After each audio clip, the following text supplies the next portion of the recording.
Okay, so here's the moment that I thought I would never see. Okay, I am permanently switching from Canon Fighting Mark III. I've been a Canon shooter all my life. Well, my photography life, which has been about 3 years, and I will be switching permanently to the Sony A7 II. And here you see it. You see my 135, my beloved 135 f2, with an adapter, with a manual focus adapter, because the autofocus ones have bad reviews and stuff like that. All right, so I don't want to make this video too long. I just want to go on a rant on the pros and cons. I've used the Sony system for only a week now, but I've used it almost every day, shooting around the house. I've done 2 shoots outdoors. Haven't done any studio work with it yet, but I just want to talk about the pros and cons. If you're a Canon shooter and you've been thinking about going to Sony, this might benefit you a little bit, okay? When it comes to the form factor of the camera, the size of the camera, I think that is one of the top 2 reasons why I switched to Sony. Carrying around the Fighting Mark III, shooting weddings, and just take, you know what, even when I have 2 kids, and when I go out shooting, you know, maybe at the zoo, I go to the zoo, I take the kids out, this bad boy right here on my shoulder, it starts to wear down on you, on your shoulder, carrying it around your shoulder, and at weddings, I mean, it really wears you down. And I've noticed that shooting with the Fighting Mark III at a wedding, like, I get lazy toward the end, and you could see it in the photos. You know, I'm not getting creative shots, I'm just getting lazy shots because my arms are tired, my wrists are burning, and I feel like the Sony is gonna help me so much with the weight issue. I know that, you know, professionals shouldn't care about stuff like that, you know, but it's personal preference for me. I prefer shooting, even though the 135 is kind of a big lens here. I prefer shooting with something more comfortable, something where I'm not gonna get lazy and I don't feel like I've been carrying, you know, so much weight at the end of the night and I feel beat when I go to bed. I just don't want to feel like that anymore. And I feel the Sony, the form factor is perfect. It fits in my hand just right. The dials, everything's, for me, everything works. You know, the ergonomics are pretty good on here. Like I said, I was using the A6000 before this one, and I fell in love with how simple everything is, and the custom buttons and stuff like that. I like it. So, the pro number 2, I would say, after the form factor, I would say is, man, there's so many things to like on here. I'm gonna have to say I like the tilt screen. I like the EVF. The fact that you can see the picture before taking it is like one of the best things to me, because, you know, sometimes with the Fighty and you're in a pressure situation and, you know, you have to make quick adjustments in manual mode. You know, sometimes you're playing, when you change lighting situations fast, you're taking guess shots, you're taking test shots, and you gotta keep adjusting. And sometimes the metering in the Fighty, which I don't think is that good, sometimes, you know, the metering's off, and I'm trying to, you know, I'm compensating for the exposure, and then it blows it out because it's metering for the back, and then, you know, it's just sometimes sometimes that happens to me, and I think that this right here, the Sony, would solve that problem, where I can see the picture through the EVF. I see what I'm getting, and along with that is when my first shoot that I did with my Sony, I could focus more on the composition of the picture. And, you know, sometimes when you, like golden hour, when you use the highlights of the bokeh in the background, sometimes you have to take, you know, you guess with the Fighting Mark III to frame your shot to get it really nice and very interesting.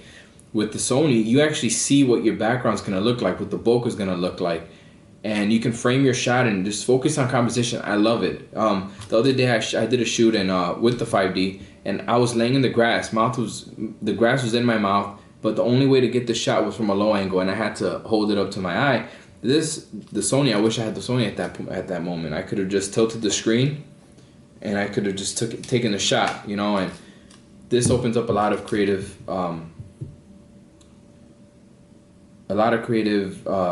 pictures for me. So All right, so that was pro number 2. Pro number 3 is the overall technology in this camera. It's got the image stabilization built in, which is crazy, which is awesome. You know, it's got the Wi-Fi. When you go to a family event or a family outing, and you just want to post the pictures on Instagram. You might not want to just edit it, take it, put it into Lightroom. You just want to post it. It's just a family picture, or someone wants a picture and you want to send it to them. With the 5D, I've got to wait till I go home, then I send it to them through email. Well, with the Sony, I could just send it to my smartphone, send it to them. I think that Wi-Fi is just a great feature to have. Not only, it's not really a professional necessity, but as a shooter, as an all-around camera, I feel like it's a great. I love the Wi-Fi. And let me see. And number 3, I feel like the fact that you could put any lens on here. It's just crazy. And I put a Canon flash. I put my Canon flash on here. Works like a charm. I could put Minolta. I could put all these old lenses, all these different focal lengths that for Canon would cost so much more money. I could get these decent older lenses on here. The manual focusing is my number 4. Okay, and the manual focusing, you got the focus peaking, and you have focus magnification. It is freaking amazing. I'm using a 135 on here right now as a manual focus, right? The problem with this lens is that because of the 135 and the f2, what you're getting in focus is so thin, right? The depth of field is razor thin on this lens, and I can still get crazy accurate focus because the focus peaking, and I can magnify into the eye, and I can see exactly what it is. I can make the eye pin sharp with this focus. So I could get sharper focus with this manual focus than sometimes the Canon, because sometimes the Canon will miss when you're aiming at the eye. You get the eyelid or maybe the top of the eye, and then the eye will be blurred. This one, it makes sure that it's like super sharp. Okay, the last pro that I can think of that's very important to me are the image files coming out of here, right? I shot a Nikon before, and I love the shadow recovery, and I love the dynamic range of the Nikon file. But and I realized that Nikon uses Sony sensors. So the Sony sensor in here, I figured would be the same as a Nikon. And the files coming out of here are ridiculous. I can bring the shadow out. It's almost like I had a flash gun and I lit them up, compared to what it came out. Because the Canon, when you recover the shadows, it right away it starts degrading. I don't like the dynamic range on here either.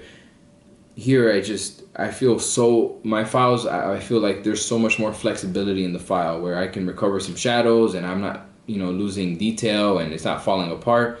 The files on here are also more vibrant versus here they're a little more neutral. The colors are more neutral, and if you want a vibrant picture, you have to really bump the vibrancy up.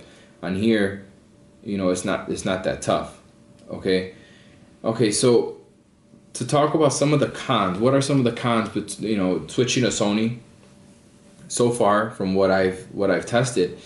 One of the cons is the speed of the 5D when it comes to taking shots, continuous shots.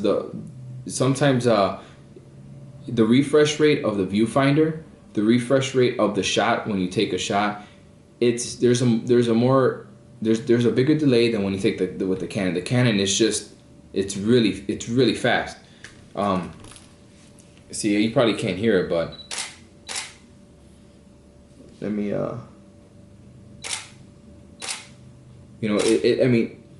obviously right now there's nothing to focus, but it's just fast. You could get shots off really fast. And with the Sony, it's a little slower, and you gotta wait for the viewfinder to refresh.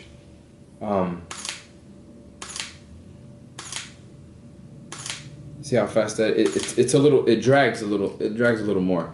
So the fact that the 5D is a faster camera is a big benefit when you're shooting a wedding, because you might miss some moments with the Sony, right?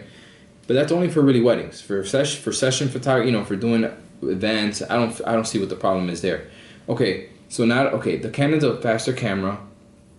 One of the other cons from the Sony that is not necessarily this camera, but the Sony system. the lens selection. I've been looking at lenses and thinking about going A mount, which is for the DSLR Sonys, and you would have to buy a $300 adapter and then adapt those lenses on here. And the adapter is so bulky and big that that's the whole point of buying this camera is because it's small, and adding that big A mount adapter is something that I don't want to do. And Jason Lanier in his videos, he uses mostly A mount glass with the adapter. I don't like it. You know, that's my personal preference.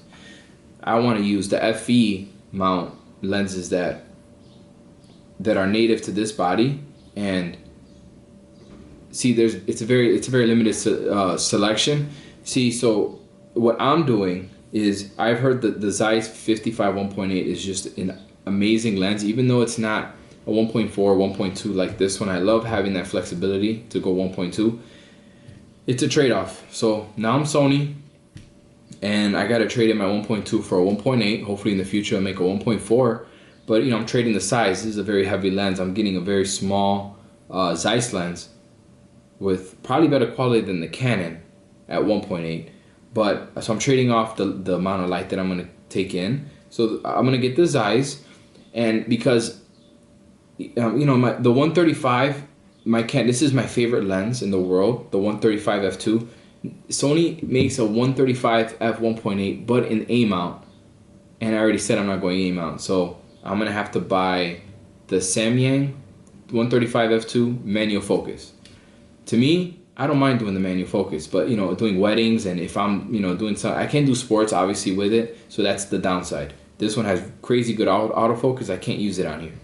And even the Metalbone Sony the Metalbones Sony to Canon lenses doesn't work good on here. It wouldn't make a difference.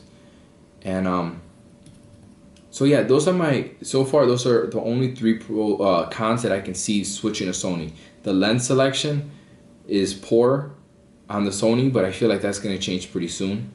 The speed of the 5D is crazy good, and that's one thing that I'm gonna miss. But I'm not a big wedding shooter anymore, so I think that it won't affect me as much.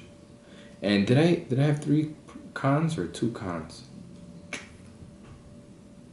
Oh, and the fact that oh man, no, I only had 2 cons. Okay, there you go. And that was just a little rant on the pros and cons of my switch from Sony to Canon. I'm gonna be selling all my Canon stuff probably on Facebook or eBay, and I'm gonna buy those 3 lenses for the Sony. And I plan on, you know, I feel like I'm making the right choice. This has really rejuvenated my love for photography. I just want to go out and shoot, and manual focus it's so much fun. It's so much fun. Focus peaking is just so much fun, and using the EVF is so much fun. There's no more guesswork. Sometimes taking a picture in you know, weird lighting situations, and adds to the tilting screen is just So, you know, that is my little rundown on the pros and cons switching from Sony to Canon. Also, if you are wondering about the image quality on the Sony, when I was playing with the files, the image quality on the Sony to me is better than the 5D. Overall, I'm very happy with the image files on here. So anyways, guys, just wanted to help you out. If you were a Canon shooter thinking about going Sony, I know I was going through it, and there was a couple of videos on YouTube that helped me out. But I figured, you know what, while I still have both cameras in front of me, I could do a little comparison and talk about why I like the Sony more than the 5D. So that is it, guys, and see you later.